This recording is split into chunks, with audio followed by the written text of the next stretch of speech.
Beaucoup de gens me posent la question, Jean-Marie, qu'est-ce que tu nous conseilles comme aliment un peu inhabituel pour notre régime cétogène? Aujourd'hui, vous savez que le régime cétogène, c'est absolument merveilleux au niveau de la santé. Il ne faut pas le faire tout le temps, hein. Je dis toujours 5 jours sur 7 ou 2 semaines sur 3, 3 semaines sur 4.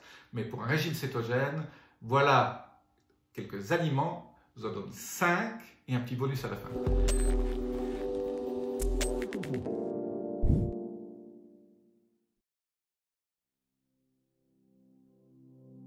Je suis Jean-Marie Buternage, je suis expert en rajeunissement longévité et j'aide ma communauté à ajouter de la vie à leurs années et des années à leur vie. Alors aujourd'hui, 5 petits aliments pour varier un peu votre régime cétogène. Je sais que beaucoup de gens ont un régime cétogène et que ça leur convient parce qu'ils ont plus de peps, ça les met à leur poids idéal qu'ils adorent et ils sont habitués, leurs papilles, à avoir une excitation qui leur donne du plaisir au niveau de leur papille gustative. Aujourd'hui, je vous donne 1, 2, 3, 4, 5, plus un dernier derrière. L'ultime, c'est le top. Donc le premier, c'est l'okra. Si vous ne connaissez pas l'okra, hein, c'est un petit légume qui vient surtout des Antilles. L'okra favorise le régime cétogène. La deuxième, c'est la rhubarbe. La rhubarbe, hein, elle contient très peu de sucre. Donc on peut en faire. Donc il ne faut pas fabriquer des compotes en rajoutant du sucre. Hein, mais la rhubarbe, c'est absolument génial. Le troisième, si vous voulez changer un petit peu, c'est l'huître. L'huître, très bon pour la santé. Vous trouvez des huîtres qui sont faites dans des eaux sympas où il n'y a pas trop de métaux lourds, mais l'huître contient beaucoup de zinc, beaucoup de minéraux, mais l'huître est cétogène. L'artichaut. L'artichaut, c'est un des légumes. Et en plus, l'artichaut, ce qui est sympa, ça favorise aussi votre microbiome. Hein, ça contient des fibres et ça contient tout un certain nombre d'éléments que votre microbiome va adorer. Je répète toujours, le microbiome, c'est le deuxième cerveau.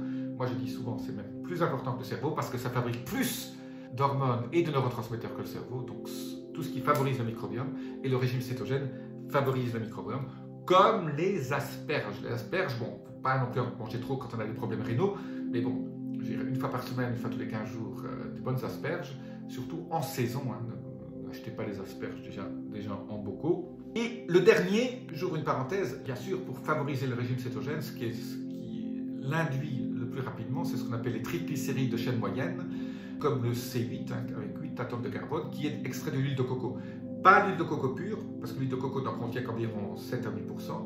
Il faut acheter qu'on appelle donc ces triglycérides de chaîne moyenne, TCM. On trouve ça dans les magasins bio, où ce sont l'extrait d'huile de coco. Ça a très peu de goût, hein. Ça sent un tout petit peu le coco, mais vous mettez ça dans vos salades. Pas trop non plus, hein, pas plus d'une cuillère à café au départ, parce que ça risque d'induire des diarrhées. Donc ça, je ferme la parenthèse. Ça, c'est la façon la plus simple d'induire un régime cétogène, au lieu d'attendre 72 heures, entre 48 et 72, pour que quand vous induisez un régime cétogène, ben là, ça le fait en 30, peut-être en 30, 36 heures. L'ultime aliment, qui est absolument génial, et en plus pour la santé, qui chélate en plus les métaux lourds. Chélater, ça veut dire enlever les métaux lourds de votre corps. Les métaux lourds, c'est une des raisons pour lesquelles il existe autant de maladies chroniques, neurologiques aussi.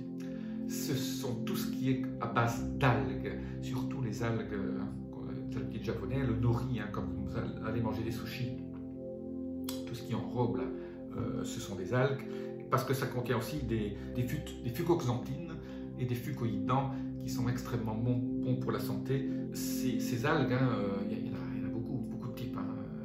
Ce qu'on vous sert quand vous allez dans les restaurants japonais, hein, celles qui sont un peu sucrées, le nori par exemple. Je ferai une vidéo rien que sur les algues très bientôt, donc restez bien sur ma chaîne, appuyez sur le petit bouton notification, vous le verrez très vite quand je fais uniquement une vidéo sur quelles algues sont encore les meilleures.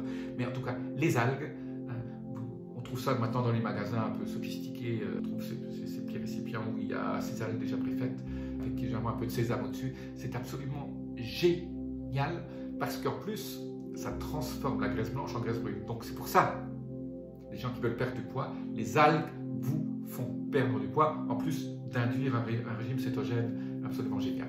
Voilà, petite vidéo toute simple sur comment diversifier son alimentation en restant céto. keto, comme disent les Américains. Je vous dis à très bientôt.